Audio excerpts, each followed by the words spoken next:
So, podcast gives us a good excuse to like set a date and time and stick to it, and we're here and we can just chat about whatever and figure things out. Yeah, I'm sure the logo and the name and all that stuff will come to you naturally. Once you start building content.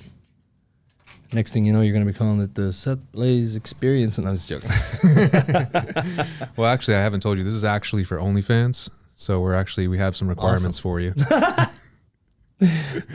That's why you close the door and put the fern in front of the door. I can't see myself anymore. It's there's a reason. Yeah. Oh, okay. You're fine.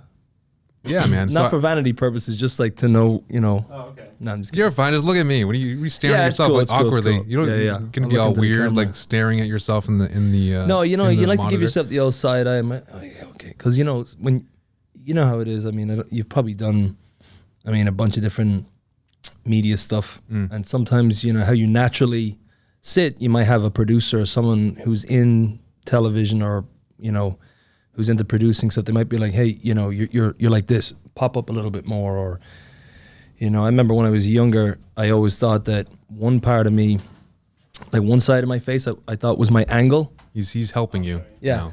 Yeah. I always thought one side of my face was the angle that I liked. And then my mom made me do this. She made me go do like a modeling thing when I was a teenager. And I said, fuck it. So I went. And then the guy was like, no, I want you more like this way. And more like he kind of taught me how to kind of actually sit in front of a camera. And then after seeing the pictures, I was like, fuck, I've been looking like an idiot this whole time. He's actually bang on. So that's my question then is, are you on your good side now or your bad side? I am. I thought I was going to be sitting like this. I don't like this side, but now that I'm looking this way, this is the good side. So it actually worked out. Good. Because I'm interested too, because I don't know. So since I'm the host, I guess I could, in the future, pick whatever side I want and stick with it. I don't know what my good side is, though. How do you find out? Well, I found out through a professional. Interesting. And it stuck with me. And then ever since, I've been like, fuck, I don't like that other side of my face. You have a complex. You approach everybody from like, hey, Nice to meet now you. I'm like, well, and you see it too, because if you ever look at celebrities, especially politicians, you'll see even, just to go to the highest point, presidents, they have a certain angle in which news anchors, you see news anchors, reporters, you'll always see they take a certain stance, a certain angle. And then when you see them in other ways, you're like, oh, their whole head is weirdly shaped because I'm so used to seeing them at this one situated angle where they're delivering the news. But they obviously found out that professionally by other people looking at them and telling them, hey, this is a good angle. Yeah. Wait, I was going to bring something else up there. I forgot, whatever. Well, I think both sides of your face look good. Oh, thank you. Likewise. But about to be the most handsome man in podcast, by the way. But I like how when you were sitting here and the guest comes in and sits here. So I think you kind of, if you're the host, you kind of have to sit there because it's better energy. They come in, sit right down. Yeah. What do you think? I agree. But now I'm worried that maybe this is not my good side. I think that's your good. That's a good side. That's definitely good. Think this side here. Yeah. See, when I turn this side, I'm worried about. I'm all hunched over like this, as opposed to. Oh, God. These are good chairs though, because these chairs kind of check your posture. If this was any higher, I feel like I'd be more slouched in. Am I still in the shot? Yeah, I think that's a good angle. Okay, I'll stick with this. Yeah. You look good though. You've been working out a ton. Right? Yeah. Are you getting bigger now? Like you're putting on muscle? Well, yeah, I've definitely put on some size, but it was due to the fact that, when we were, when I had that whole John Jones thing going on, which you helped me out with.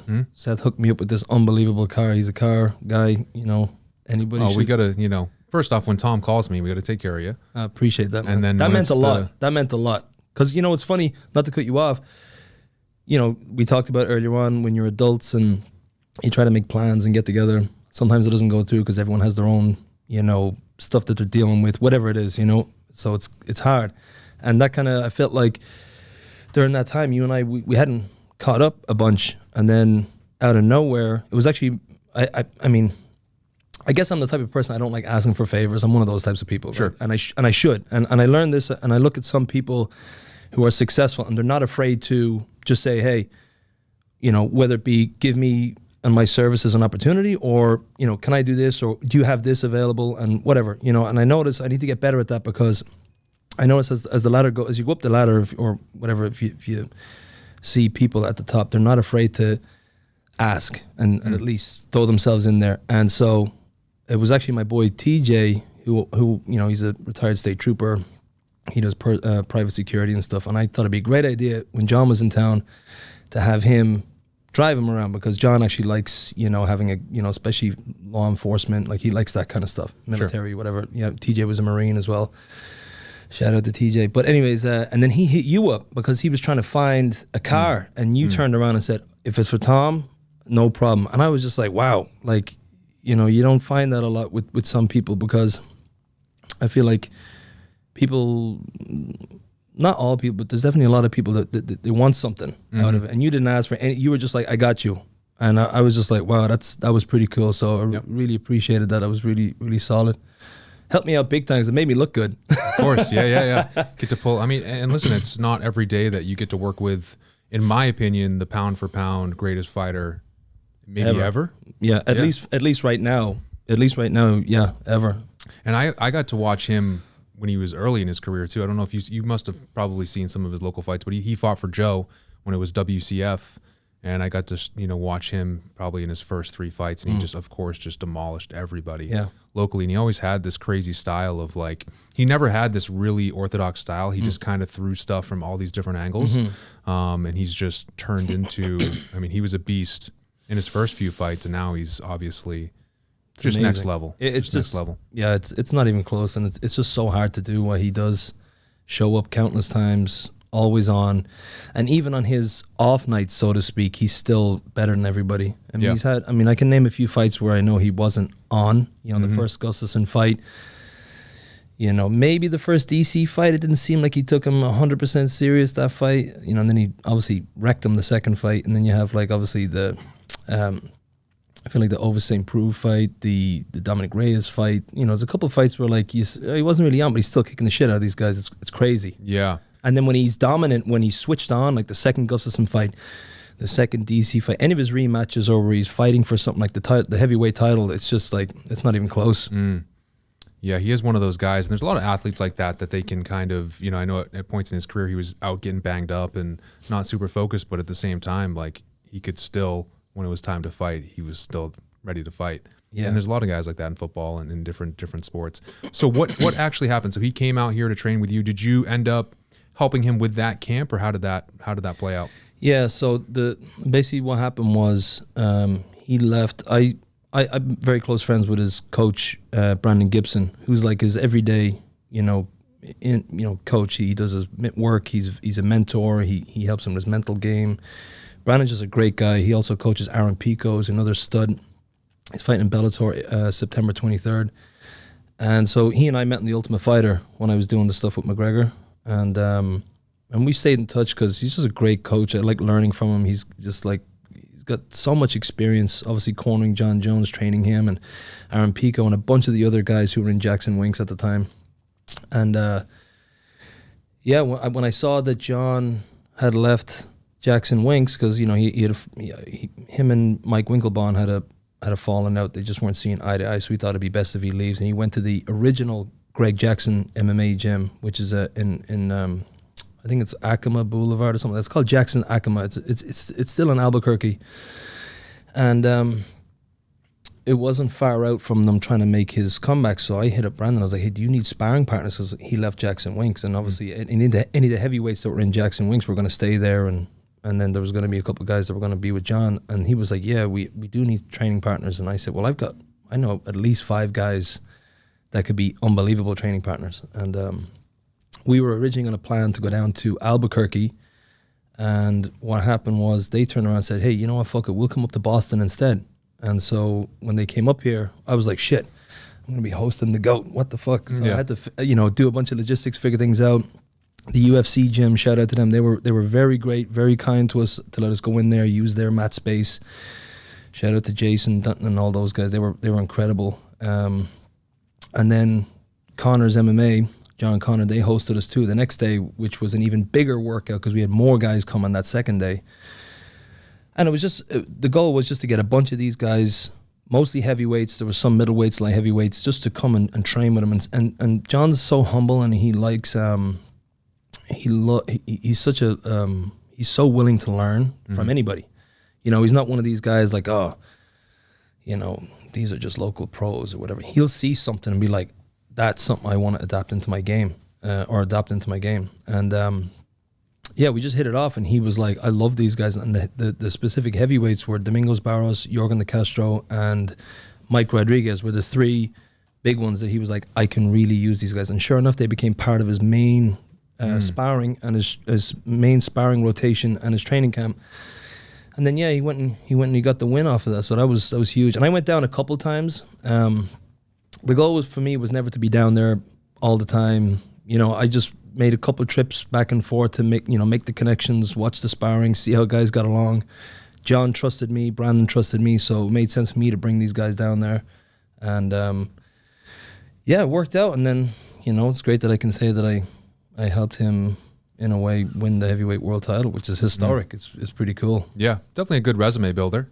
Yeah, you know, to be able to do that. I'm very lucky that I've had, you know, obviously the same experience with McGregor in 2015, helping him win the featherweight title, the interim featherweight title against Mendes, and then subsequently him rolling off of that momentum to unify it against Jose Aldo, and then this. So it's like it's cool, like, because you know, when you get into MMA, or I suppose any other sport, your goal is to set out to do a couple of things. You know, you're proving something to yourself, you're maybe proving something to other people, and then your goal is to maybe make some sort of an impact or have a little bit of, you know, solidify a little bit of history for yourself. You know, you can say, well, that's very significant in MMA, and I was part of it. You know, so that I'm very fortunate and blessed that I was able to do that.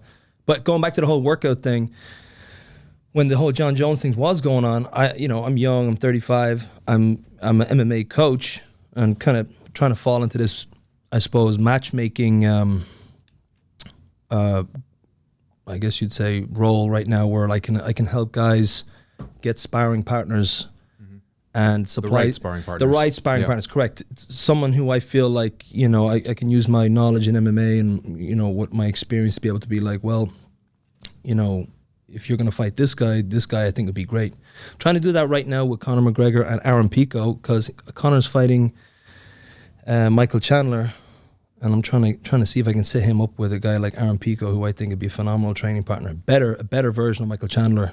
So you're helping Conor? We're in talks. Yeah. A little bit of yelling back and forth we do, because we know each other so long. But yeah, I know you guys have a kind of a complicated relation, like a love-hate relationship at times. Yeah. So, but going back to the gym thing, when the John Jones thing was going on, I was like, shit, all these guys are 250, and if I'm going to be on the mats training with these guys, which I like to do, I was like, I gotta size up here. So I just started eating more, lifting, you know, more, trying to push myself. And I've always been educated in lifting and working out, so I just really used it to try and, you know, get a little stronger, so that I wouldn't be injured. So if I'm like rolling or training, or because I was wrestling with John, I was sparring with John, like I was doing a bunch of shit with all these guys. Yeah. And thankfully, I was able to, my body was able to handle it, because when you got a 250 guy sprawling on top of you, or trying to kick you or punch you, like, you know, it makes a big difference when you have more weight on you. Yeah. And you're not getting younger. Not you're getting an old younger. man now. Yeah, I know. How long has it been? When was your last professional fight? How many years ago? 2014. Yeah, March 2014. Yeah. Yeah. And so for those who don't know, I think you were actually the first Irish UFC fighter. Is that correct? Correct. Yeah. And then so you were before Conor. Yeah. And so you guys grew up together, or I know you guys trained together back in Ireland. Did you guys go to school together and stuff? Yeah. As well? So in the equivalent of our junior year in high school, Conor came in, you know, he was like a transplant. He came in from the inner city out to more like the suburbs, kind of where I was living. I grew up in a nice neighborhood. He grew up in a shitty neighborhood. I'm just joking. I always make that joke. I'm like, I'm a product of a nice group of people. Conor's a total wreck. No, I'm just joking. He came in from wherever he was at school, and we did our junior year, senior year together. And in those years, we were like, you know, he knew I did karate, and he was very interested, and he only really played soccer at the time. And, you know, he tried to get into karate, and just logistically where I was doing my karate didn't make sense for him. So where he was kind of living, he went to a boxing gym, which is Crumlin Boxing Gym, which is famous now because of him. And it was famous before him. I mean, they've produced some phenomenal boxers. You know, but he's a huge name. Obviously, helps. Yeah. But yeah, those guys are great. Run by Phil Sutcliffe, he was great. And Jimmy Upton is a guy who was my boxing coach, who introduced me to Crumlin Boxing Gym. And yeah, so we just started training each other, beating each other up. And then we found an actual MMA gym, which was run by John Cavan, a straight blast gym in Ireland. And so we had a place where we could do it. So the second we got out of high school, we were like, we got to do this. And so it's actually a funny story. We were supposed to fight on the same card, our very first fight. And my opponent pulled out like 3 weeks out. And I was bummed, because this is something I've been envisioning and I've been thinking about it. And I've been doing karate for years and jiu-jitsu. And it's like, there's nothing like when you're a martial artist growing up, you think you have to do something that's the ultimate proving ground if you're involved in combat. You know, because you always grow up doing karate and you always have like, you know, my dad's beer buddies be like, fucking that stupid kick and shit doesn't work in real life and whatever. And I was just like, well, I'll show you, you know. But yeah, so, you know, in the lead up to that, I was like bummed out that I wasn't fighting. And Conor has this funny story that I think he told on like an Embedded, or he told on like a Bad Blood for UFC. He was like, he gets it. First of all, he shows up really late. They had to bump him on the card. He showed up really late, gets in the ring, barely warmed up. I think he was barely taped up, and he's in the ring, and he's like looking around. He had that classic thing the fighters have when you're in the ring. You look around and you're like, what the fuck am I doing here? Like, why am I doing this? You look at your gloves, you look at your opponent, and you're like, what am I doing? And he said he looked down into the ground. And I was holding a beer with my hair all done, all dressed up, and I was like, let's go, Conor, good man. And he's looking at me going, this was your idea. Why am I in here? This is your fucking idea. You're out there chilling and I'm in here. I didn't even want to do this. Like, he ended up winning in like 90 seconds, but yeah, funny story. Yeah, so we ended up growing up together, and then I came to the US, and then he kind of blew up in Ireland, and then we went, you know, when he fought in his second UFC fight here in Boston, he called me up about being in the corner and helping him out, which I did. And then he injured his knee during that fight. And he was out for a while. Then he came back, fought Poirier. No, sorry, he came back, fought why am I going blank on his name? He fought in Dublin, which was his comeback, won. Then he fought Poirier, won. And then he was back in Boston to fight Seaver, and then I was cornering him for that again. And yeah, we've just done a bunch of stuff together. And then I just wanted, after all of that stuff, the Ultimate Fighter in Vegas, I just wanted a bit of a break. I kind of went my way. He went his way. And yeah, I mean, you know how it is when you know somebody so long from school days, like, you know, it's like you have your yelling matches here and there, and then everything's like back to normal. It's like, it's weird. But whatever. Of course. Well, it's not any different than, you know, you and I can't, you know, we don't have to talk for a year, and then you can call me up and you know, you need something, everything's, you know, you just pick right up. Right. I feel like it is funny, like relationships with people that you have as an adult, you like, I could never envision myself and you like having like a crazy heated argument, because I really respect you. I'm going to listen to whatever you say, and I'm going to, I'm going to absorb what you say, right? Because I feel like you have, you know, a set of skills and experience that I have no idea about. So I'm going to listen to everything you have to say, whether it be about networking, people, whatever. But it's like when you grow up with somebody and you've been right a lot of the times, and then and then they come back at you. You're like, fuck you, you know. So it's like whatever. Like it's a different type of relationship. But I feel like my relationships that I've had as an adult, which I value a lot, because like I said, you learn to, you know, when you grow up, you learn to actually listen and understand people. Mm-hmm. But yeah, I mean, that whole thing with when you hooked us up with that Escalade, that pimped out Escalade, was the coolest thing I've ever seen in my life. I was like, wow, this is cool, because I've never, you know, very rarely do you have that where someone's like, hey, you know, go ahead, do that. And you weren't even around. I was thinking, oh, well, this is great, because then Seth and his business, and you weren't even around for it. So it's like, it was hard for me to say, well, how do I get him back for this? But you were just like, no, it's cool. I just, you know, you're good. And you did. You invited me to have dinner with John, and I could have done the whole dinner pictures, stuff like that. I don't remember what I was doing, but it wasn't about that though. I was happy to help. Yeah, well, that's what meant a lot about that. There was no, you know, there was nothing, you know, but that's what friends are for, right? You're not looking for anything. You want to see them succeed. Yeah. And so you're saying, I just want to help you.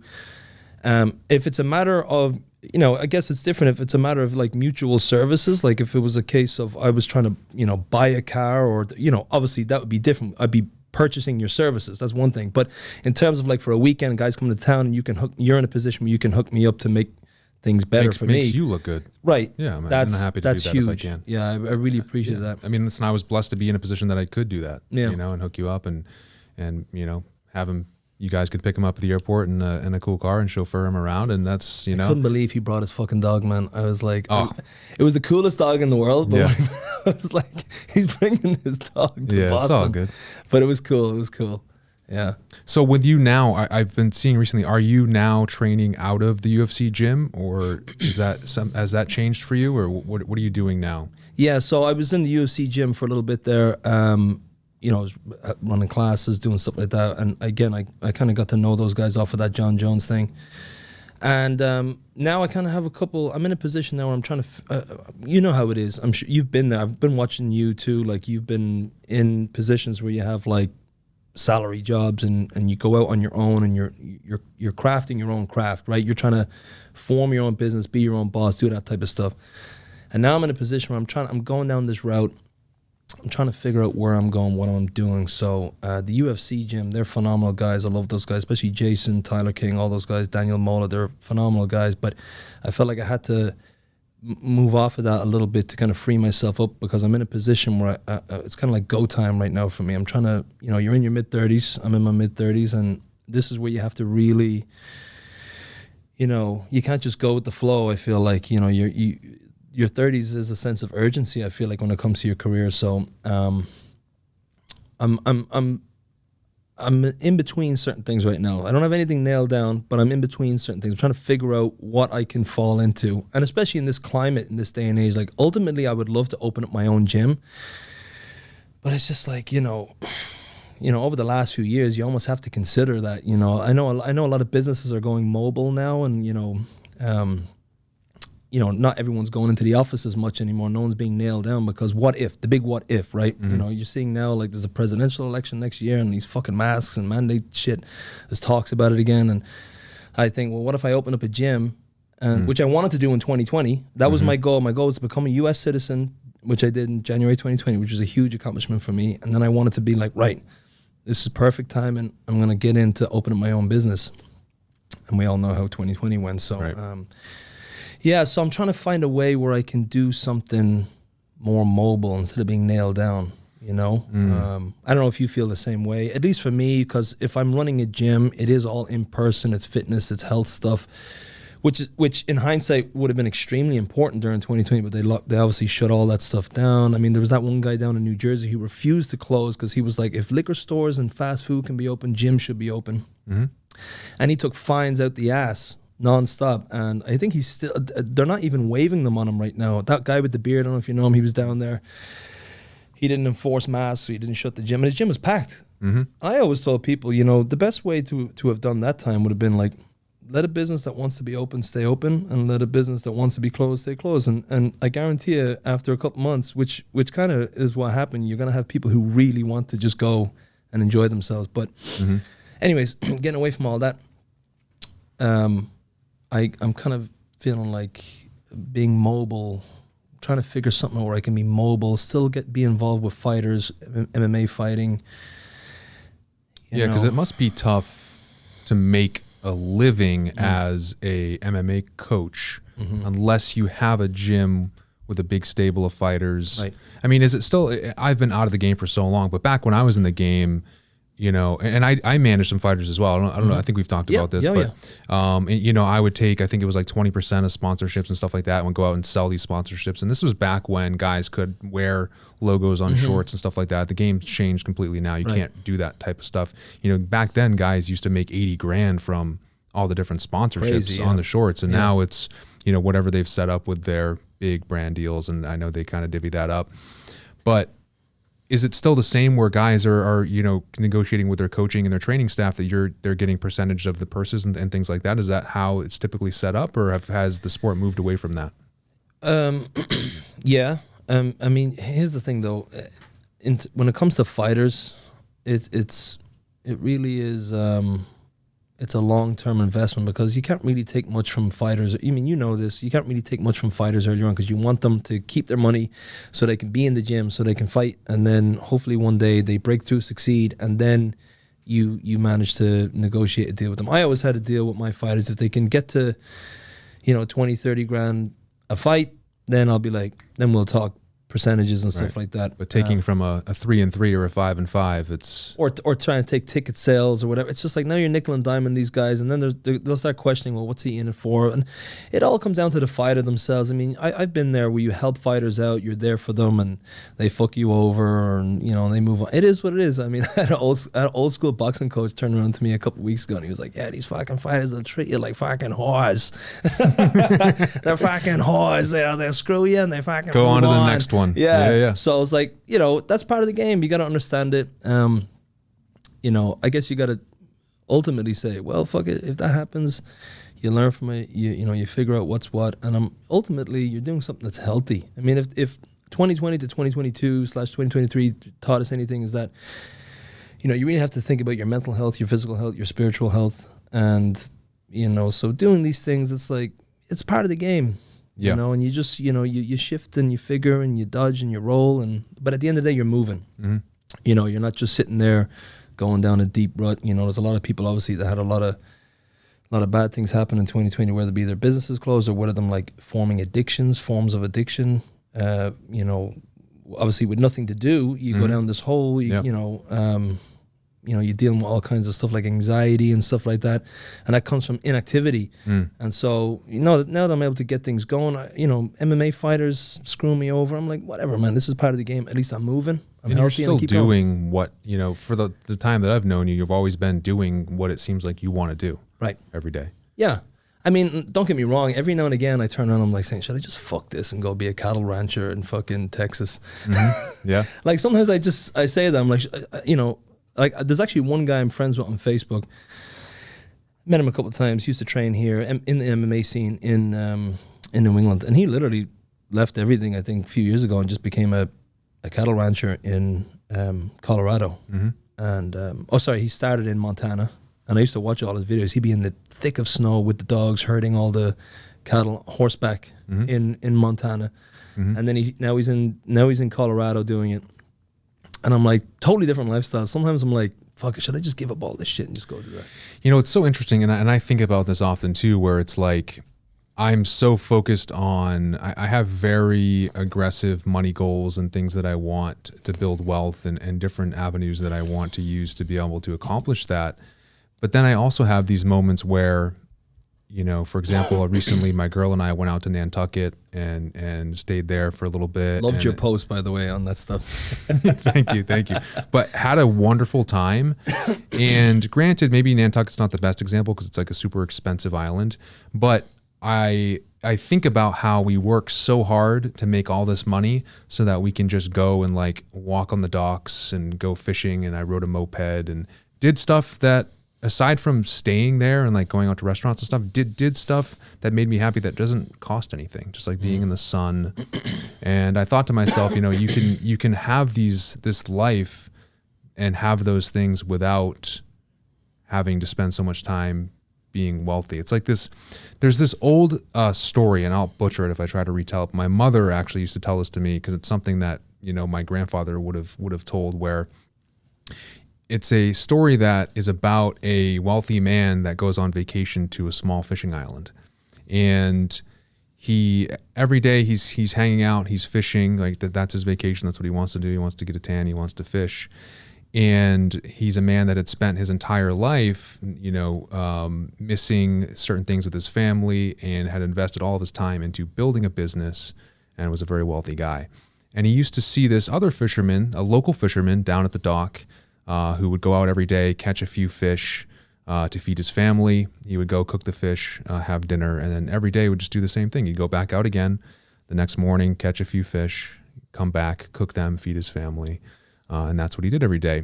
And the businessman that was there on vacation pulled the guy aside and was like, hey, listen, if you just went out instead of going out for 2 hours today, if you went out for 8 hours and you caught 12 fish instead of 2, you could sell the 10, keep the 2, and then take the profits from the 10, invest it into another boat, hire another captain, then you guys can get 20 fish the next day, and was telling him, listen, you can scale this into a business if you just go out and work harder, and then you can make money and make this big fishing business. And ultimately the guy, I don't remember the words of the story, but the guy said to him, you know, that's great. I can do all of that. I can get all this money like you so that I can afford to come to a small fishing island and just fish for a couple hours every day. You know, he was already doing that. He was already doing it. Without having to have all of the riches that go along with it. Yeah.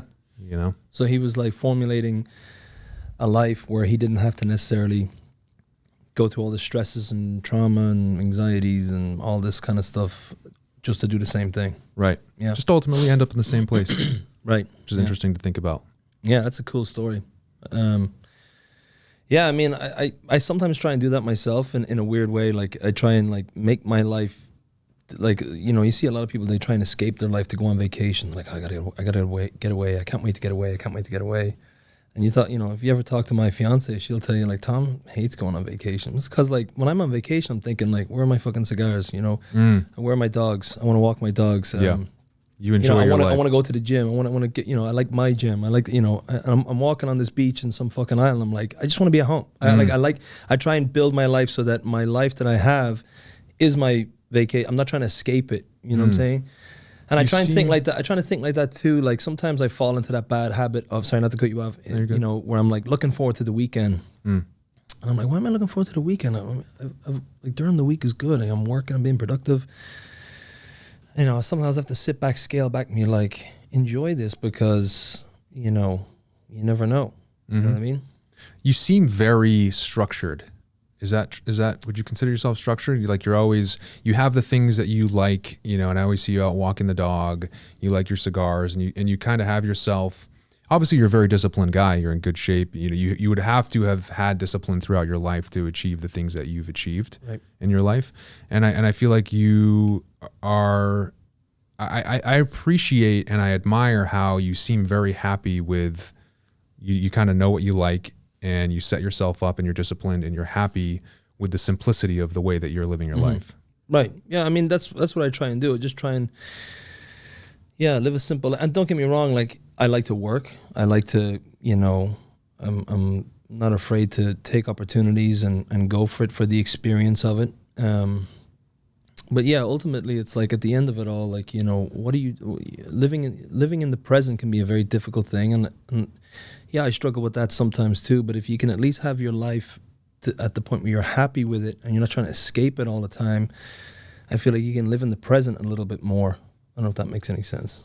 Yeah, I mean, you all the times that I've known you seem to always enjoy yourself. I mean, I can't think of a time that we've really ever interacted that you've been, maybe even if you felt that way on the inside, outwardly, you've always been very positive and upbeat regardless of what's going on. Yeah, I try and do that. I mean, there's a saying that I heard not too long ago, and it's like, you know, don't put your problems out there because 50% of people don't care and the other 50% are happy you have those problems. So like I'll try and deal a lot with my stuff myself. Don't get me wrong, I deal with a lot of stuff.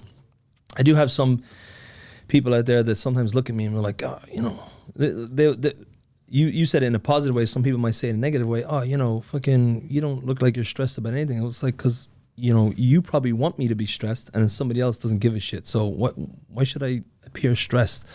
You know, I'll deal with what I have to deal with myself. And then, yeah, I'll just try and live my life as good as I can. Yeah, it's interesting too, because I'm reading a book recently that talks a little bit about this, and it talks about people who are always showing the negative out to the people around them. You know, like if I'm feeling really negative today, if I'm constantly communicating that to you, it actually has a negative impact on everybody around you. So what will happen? Correct. It's kind of this thing where people are more willing to help you when you don't seem like you need help. And then it's like when you feel like you do need help in a weird way, it's harder to find it. Right. And I think that's due to having a negative attitude a lot of times will repel everybody around you. Yeah, and I try not to stress too much about it. I try not to stress too much about certain things, but, you know, and I will say that's a big part of where my faith comes in. You know, I remember certain times in my life being super stressed out. And I'll remember when, you know, the Pharisees went to Jesus, they said, you know, you're telling everybody to relax and not to do this and not to do that. And he would say, look at the birds on the tree there. They don't work, they don't sow, they don't reap, they don't have any clothes, yet your Father in heaven looks after them. Are you not more important? And sometimes I think about that, and it helps me relax. I've had certain stressful situations in my life where I definitely have reflected on that, and it really kind of made me bring things down and see things more clearly and make better decisions off of that, which led to me then, subsequently getting out of that stressful situation, So I will say definitely my faith comes into a big part of it.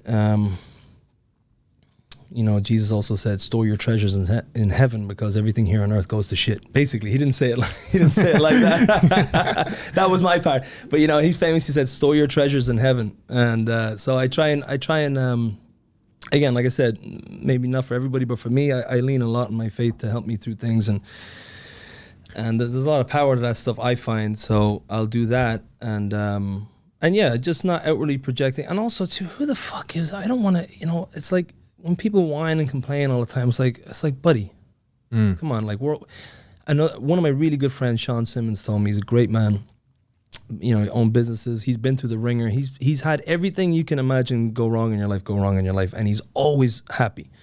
And he always says that we all have shit on our plate. We all have shit. And he goes, if everybody threw all their piles of shit if everybody put all their shit that they're dealing with in a bag and threw it into a pile, he goes, he told me that, he said a guy told him one time, if everybody took all the shit, threw them in a pile, you'd be scrambling to get your bag of shit back compared to some of the shit that other people have. Yeah, so it's like, yeah, it's like, all you can do is try and stay positive at the end of the day anyways. And it all seems to work out, right? And it's kind of about zooming out. And, in retrospect, we can look at a lot of the challenges that we've gone through, and things work themselves out, right? It's going to be okay, ultimately, regardless of what you're going through. And that's kind of what I try to remind myself as well. Yeah. Yeah, some people love to complain and whine, and that's their mantra. That's everything. And yeah, that's tough. A tough place to be. I pray for those people, because I'm like, you want them to get out of it. You want them to see it. It's like if you keep complaining, it's like you almost speak your misery into existence more. I agree. There's a lot of power that comes with the tongue. The biblical teaching. Sorry, not to keep going down that road, but yeah, that's okay. I think a lot of it, whether anybody agrees with the same, the religious views as you, I think lessons are still. Oh, they're huge. Yeah, there's a lot of relevant. Of course, yeah, there's a lot of stuff you can learn from it. But and don't get me wrong, like I do think it's important in certain situations to be able to express your experiences if they've been negative, 100%. Like I love listening to people and their struggles and what they've gone through. But I guess like what you're saying, going back to what you were talking about, like, we're all on social media and stuff like that. It's like when you sit down and you do an interview or you talk to somebody, or, then it's okay, let's talk about life, and maybe we can share some insight, and you could give me a story of a struggle that you went through, and I could be like, wow, I could definitely use that, But then, like, you see some people online, they constantly, it's like they're looking for validation based off their misery, and it's like you got to stay positive. You got to stay positive at some point, because most people don't care. And like I said, I really do believe this. Like I said, it was said to me before. Half the people, if you put your problems out there, half the people don't care, and the other half are happy you have those problems. So it's like, may as well be happy. Yeah, absolutely, I agree. So I just remembered too. I texted you Saturday before the fight. Oh, Sean Strickland, dude. Fuck and yes. I said, I have a feeling, I don't think Adesanya should be a 6-1 favorite in this fight. I mean, that's anything, like you said, anything can happen. That's why I don't bet on MMA. He's a gamer. Yeah, I don't bet on it. Like some people say to me, oh, you know the game so well, why don't you bet on it? And I'm like, that's exactly why I don't bet on it, because I do know the game really well. Because like anything can happen. Like realistically, Aljamain Sterling should have beat Sean O'Malley. He should have. Yes, of course. Everybody thought he would. I mean, that's what made sense. He was a plus 250 or plus 300, I think. All right, it wasn't O'Malley like a minus 150 or minus 2. He was something. No, O'Malley was definitely he was definitely the underdog. He was 100% the underdog. But Aljamain, and I know Aljo, he's a great guy. Like what a really, really nice, humble guy in person. Like obviously he's got his persona. But he's a very nice guy. and really humble, really cool, definitely a through and through champion. But I feel like he fell in love a little bit too much with what he did in the first round against O'Malley with his striking. You know, he felt like, he's not catching me. I'm a little too unorthodox, which he is. Aljamain's got a very unorthodox standing style, right, on his feet. But the goal is to use that then to get to his grappling. And I felt like, you know, guys like O'Malley, and you've seen it with McGregor, you've even seen it with Adesanya. They have this thing about them where you want to punch them in the face. You know, you just want to fucking punch them in the face. And I felt like Aljo, he did pretty good in that first round, like evading certain punches, like strikes, you know, like he was doing stuff, never really went to the grappling game, and I think he felt too comfortable with that. And then, of course, it was just a matter of time before the guy who's so comfortable on his feet found that shot that he was looking for. And it's unfortunate because I love Aljo, and I think 9 times out of 10 he can beat Sean O'Malley. But then, likewise, that's why I never bet on that fight.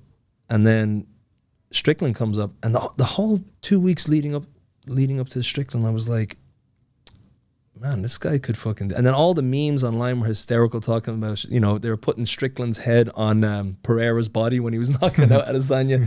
And that fucking happened. It happened. And then you were right. You texted me that morning, and you were like, am I crazy? Or, you know, there's got to be some more value to Strickland. I think there's a lot of value on Strickland in that fight, yeah. And I was like, dude, I've literally been thinking the same thing. I was like, I'm going to put $20 on Strickland, which I never did. But I thought about it. I thought about it. I was like, that would have been a handy $20 because you would have won, I don't know. 5 times, something like that, 6 times? Yeah, 5 times. I think it was plus 500 or something like that. Yeah. So, but yeah, that was an unbelievable fight.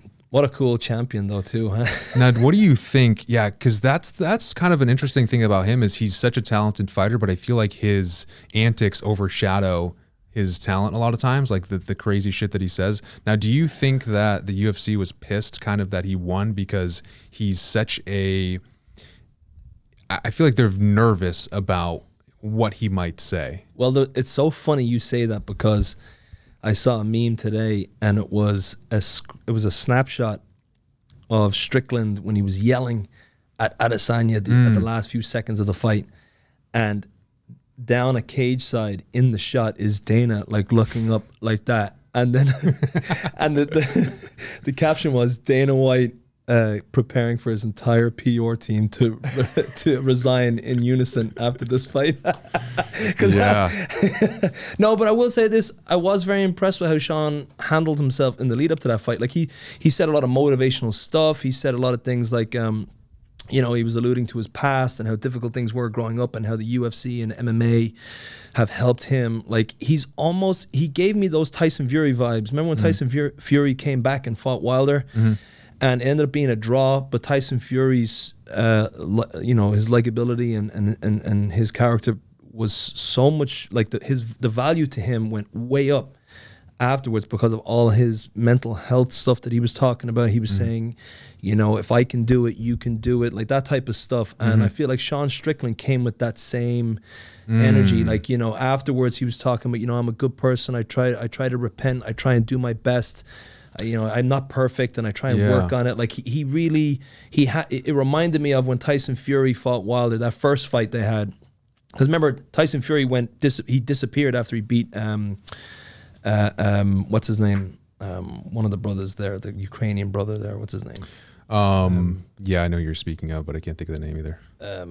Oh my God, it's going to drive me crazy. People were watching this, but like, fuck, they're probably yelling the name. Idiot. Anyways, after he won his heavyweight titles, he went missing, and he went into that really bad depression. He blew up to like 350 pounds or nearly 400 pounds or something like that. And then he fought his way back out of that depression and ended up going in fighting Wilder. He took that big, huge right hand in like the last round or the second or the 11th round, and then sat up like the Undertaker. Do you remember that? And then they declared it a draw, which I think was a fair draw. And then he spanked him the next 2 fights. But his value and his character and everything went way up afterwards because, again, likewise, Tyson Fury can say whatever. He could be the worst nightmare for a PR team too. Sure. But the value in his honesty and his character and how he was like, yeah, I came from a bad place. And people love him for his honesty. People love that. And I think Sean Strickland kind of gave off that same vibe this time around. I think there was a lot of people out there that realized, wow, you know, like I can relate to this guy. He even said, and I don't remember exactly what he said, but I believe in his post-fight interview in the cage, he basically said to the crowd, guys, like this belt really doesn't mean anything. What's most important is, you know, having a healthy and happy life in your homes. And he wanted to make sure that, you know, to communicate to the other people that were his fans, like, don't put this stuff on a pedestal.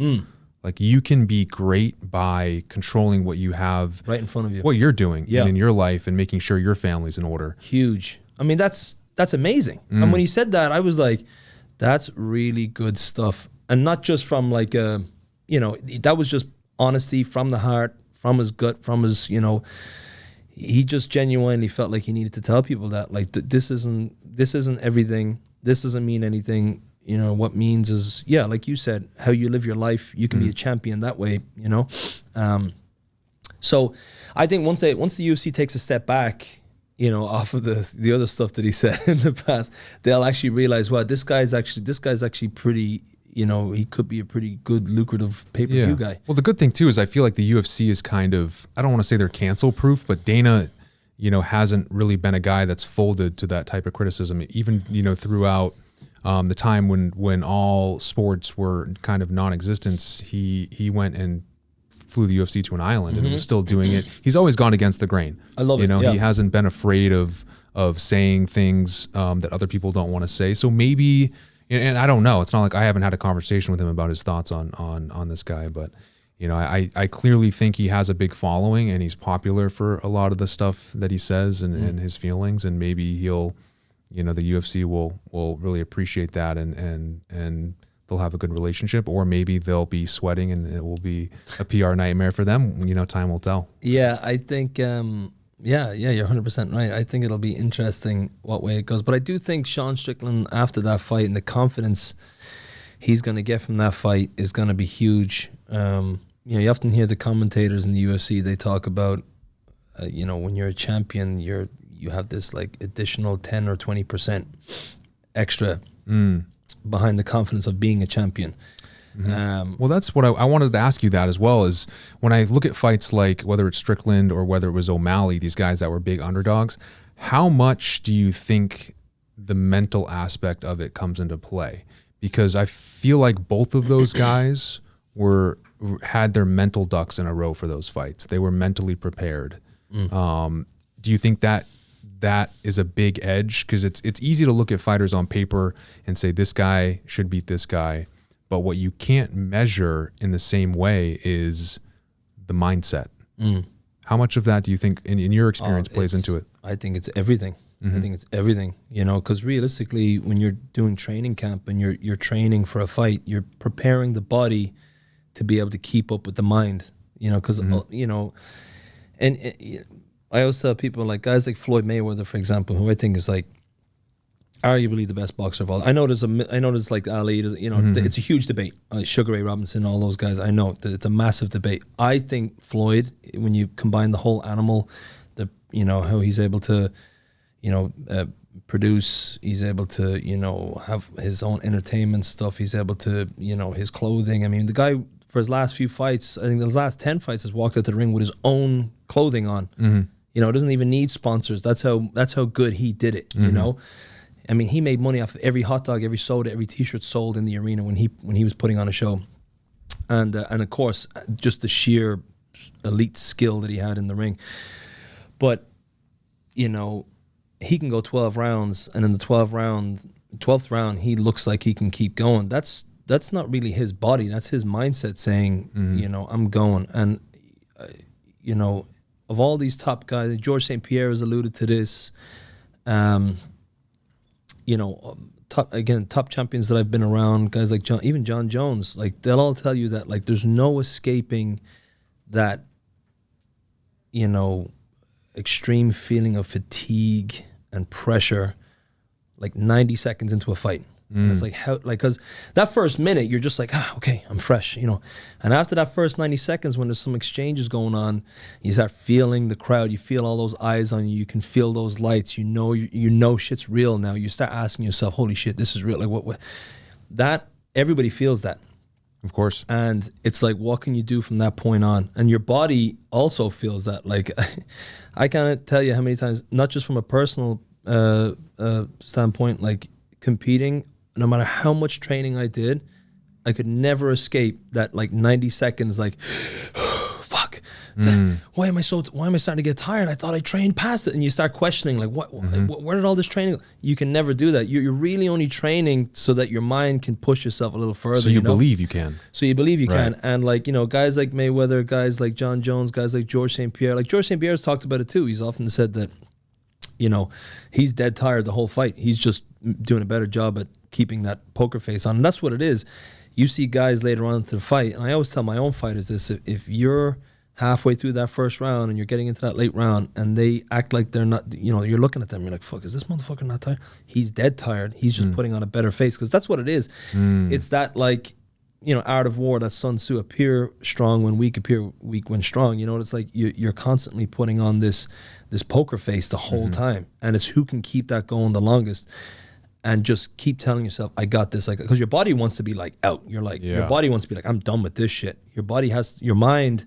I always tell people there's 3 places: your mind, your heart, and your gut.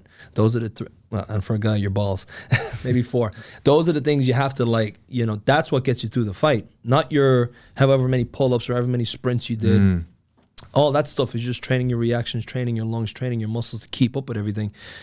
The reality is that the best guys in the world just do a better job at keeping that poker face and just performing under that pressure. And it's like, it realistic when you break it down, it's like, well, it kind of goes back to what Customato used to said. You know, Mike Tyson's coach, he famously said that the hero and the coward feel the exact same thing. They feel all the same feelings. Just the coward goes one way and the hero goes the other way. It's the same in fighting.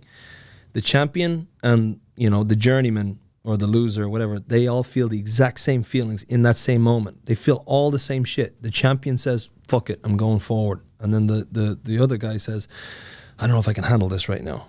And you know, that's the difference between a winner and a loser. That's the difference between, and like, I think it's applicable to every part of life, right? Yeah. Where courage is not the absence of fear, right? And that's the thing. It's a common saying that I love, where courage is not the absence of fear. It's driven by fear. It is being scared and doing it anyway. Right. And that's the difference between winners and losers, and not just combat sports and sports, but I think life in general. And it's such a great point for those. I think there's a lot of people out there that feel fear and don't realize that everybody else has those same feelings, whether it's fear or whatever it is. It's not about not having the feeling. It's about just pushing through it and doing it anyway. 100%. And even, you know, like you said, no matter your walk of life, you know, people can go into business meetings and people can stand in front of a stage, talk, people can, you know, whatever. And it's like, one of my good friends when I first came here to Boston, a guy named Mike Norton, great guy, good businessman in South Boston. And he's still around. He's a great guy. He always told me, he goes, Tom, one of the things I can tell you, this is when I first moved to Boston. He goes, fake it till you make it. I was like, what? He goes, fake it till you make it. He goes, that's going to make a lot of sense to you in the future. I was like, really? He goes, yeah. I said, how does that make any sense? He goes, trust me. And then it's, sure enough, you know, it's like, fake it till you make it. That's, you know, that can be the case too. Like, just going back to fighting, and like you said, fighting can be so relatable to many other aspects in life. When you're in there and the fight's tough, if I drop my hands and I show truly how I'm feeling, like I'm fatigued, you're going to be like, oh, this guy's done. I'm going to dive on him. I'm just going to throw fucking punches, dive on him, right? And I'm fucked. Because I'm showing my true colors. If I'm dead tired, but I have my hands up and I'm biting down my mouthpiece and I'm acting like I'm dead tired, but I'm acting like I'm in the fight, you're going to go, whoa, actually, I better not jump on this guy. This guy knows a little bit. Okay, let me read him. And I'm saving myself now from getting And then eliminated. the other person's second guessing themselves of like, oh, he doesn't look tired. Exactly. And that's the game. So going back to your question, the mentality of it, it's 100% mentality. And you know, and then once you get to that point where both guys are understanding that it's mental, then it obviously comes down to that tactical game, you know, what's going on. But I think in Sean O'Malley's case, he did a good job of just like kind of holding that line, being patient. I did read some reports that he wasn't able to grapple a lot in the lead up to that fight, so he was very limited in his training. So that couldn't have gone better for him. He just, he had that fight was perfect for Sean O'Malley. And like I said, it's too bad for Aljo because he's a great guy and a hell of a champion. I think he's going to come back. I'd like to see him get back in there. And likewise for Sean Strickland, I just think in Adesanya's case, which a lot of people said, Izzy overlooked Sean Strickland. But then I watched interviews in the lead up to the fight, and Adesanya, he's a smart guy. He realized he's seen the price that other champions have paid for overlooking somebody. Yeah, I don't think he would do that. Yeah. So he was like, I'm taking this fight deadly serious. And then to take the fight deadly serious, and then Strickland to be able to stand in front of him. And it seemed like a mental thing to me, and that's why I brought it up, though, a lot of it. I felt like he didn't really ever let a lot of stuff go. I mean, he was a lot of his style, I guess, is like that counter-punching style where he stays on the perimeter, but he didn't seem very active to me. And maybe he got caught early and that kind of had him off balance for the fight. But yeah, the knockdown in the first round definitely shook him up. Again, he tried to fake it to make it, but that was a very significant strike that he ate. Yeah. I mean, no one had ever dropped Adesanya in MMA, ever. I mean, he got stopped obviously by Pereira, but that was like a TKO. But again, I think you look back at that, I think, and before their fight in the UFC, I told my friends, like in my group chat, the mental game again, because him fighting somebody that already had beat him handily, I knew it was going to be an issue for him again because of the mental aspect 100%. Of it. 100%. Yeah, you got to find a way to dig through and it's amazing when you look at it. Again, not to go back to the whole faith thing and religion, whatever, but it is interesting when you look at fighters like these Russian guys who are Muslim, like Khabib and Makhachev and those guys, or even John Jones. John Jones very vocal about his faith and stuff like that. If you know that you personally are prone to these things, it's almost like you have to reach to something higher to help you get out of it. Whatever works. Yeah. Whatever works. And I feel like for those guys, they definitely, they make that happen because that can be a huge thing, especially like you said, Adesanya. Like, how do you're going to go fight this guy and he's beaten you already. It's like, wow, and then he does it again. And then I think it was interesting. It seemed like Pereira was winning that second MMA title fight that they had until he kind of just got too comfortable. When he kind of had Izzy up against the fence, he was chopping his leg, and Izzy was getting uncomfortable backing up, and he was kind of starting to shell up a little bit. And credit to Izzy, he waited there and saw his opportunity, landed a devastating right hand. But you could tell that was Pereira just getting like, if I'm gonna have this guy, But he has that mental edge, I think, 100%. And that was a tough fight that Pereira had against Jan Blachowicz because Blachowicz that was in that altitude. Where were they? They were fighting in. Where the hell were they fighting again? Wasn't it? I don't know. I don't even watch all the fights anymore, bro. I've been so far out of it. I only watch some of the big ones. There's so many of them right now, but I only watch some of the big ones. There are a lot. It's like almost every week. I feel like there's a pay-per-view, it feels like.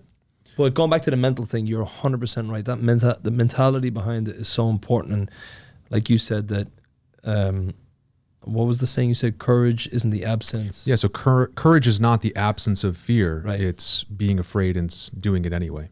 Yeah, absolutely. It is. It's pretty amazing, the mentality. But yeah, going back to the Strickland thing, he definitely had that mentality. Like, I'm fucking going for this. He just seemed mentally strong, Yeah, very mentally strong. But I don't know, man. This has now been a MMA podcast. Well, people forget people. I don't think a lot of people know that Seth has like a really strong history in MMA. So I do. There's a lot of things that people don't know. Yeah, a lot of random things. But yeah, MMA was big in my early. I started training when I was 17, and was into managing fighters and helping Joe with his show. Which, by the way, are you going this week to Joe's show? I am. I have a guy fighting on the. Are you going? I mean, yeah, I always go. Yeah, nice. I'll be there for sure. Yeah, and I forget you're really tight with Joe Cav. He's a great guy. He's going to come on too. I tried to get him to come on, but he wanted to wait. He gets so crazy like in the weeks before the fight. It's like hard to nail him down. I feel like I'm going to sneeze. That's why I keep blocking my nose. So as a question, we'll start to wrap up here. As a man from Ireland that now lives in Boston, let's do this. Marry, fuck, kill. Irish bars in Oh, Boston. marry, fuck, kill. Marry, fuck, kill. You know the game. Yeah. I thought you said Mary, like a woman. I was like, I'll fuck Mary. No, just like So marry, fuck, kill. Irish bars in Boston. It's so funny. I know I'm an Irish dude and I should know all this shit, but since I came to Boston many years ago, I always like avoided Irish bars because I wanted to learn everything other than the Irish culture, right? Like I went to, there's a lot of Irish, they come here and the first thing they do is they flood the Irish bars in their fucking carpentry gear, right? Yeah. All right, a better one then. I got a better one. No, let's do it. You want to do that one? Let's do that because, first of all, so you say marry, fuck, kill. So you have to marry one, fuck one, and kill one. Irish bars in Boston. Does the kill have to be a bar that you don't like? I mean, would you kill somebody you do like? I don't know. It depends. How passionate are you? No, well, if we're gonna go by Irish bars, we have to go by the best Guinness. Okay. And so let me list the place I think has the best Guinness, and then I can do marry, fuck, kill. Okay. I think Paddy Barry's in Quincy has the best Guinness that I've had here, like hands down. It's a tiny little bar. They have the Guinness kegs right below the bar, so it's very short lines. It draws vertical. There's never shit hanging around on the lines. I talked to the owner. He told me all this, and it's a tiny little Irish bar. Okay. It's right in Quincy, right on Hancock Street. Do we consider Quincy Boston? I guess we can, right? Yeah. I mean, I think Boston goes as far as Worcester, right? That's pretty far. All right, a little before Worcester, because you know people who live in Massachusetts and they go abroad and they have like the Mass accent. People are like, "Oh, you're from Boston?" Like, yeah, I'm from Boston. It's like, no, you're not. You're from fucking Lincoln. Yeah. Anyways, so is that your Mary? We call that Mary, or what are we gonna call that? I mean, yeah, maybe I'd have to marry that because that's the best Guinness, and then I'd probably fuck the Landmark because I like the Landmark too. It's a good time. That's in Dorchester, and they've also got a great Guinness. Oh, but then I also like, I also really like Emmett's Pub, which is on Beacon Hill. So maybe a three-way with Landmark and Emmett's Pub. Maybe a three-way with them. Yeah, and then maybe I like the Black Rose, but then the Guinness is like, okay, and it's right there. There's so many tourists there. So yeah. So the Black Rose, fuck them. Yeah, kill them. Kill them. So marry, three-way, kill. I like it.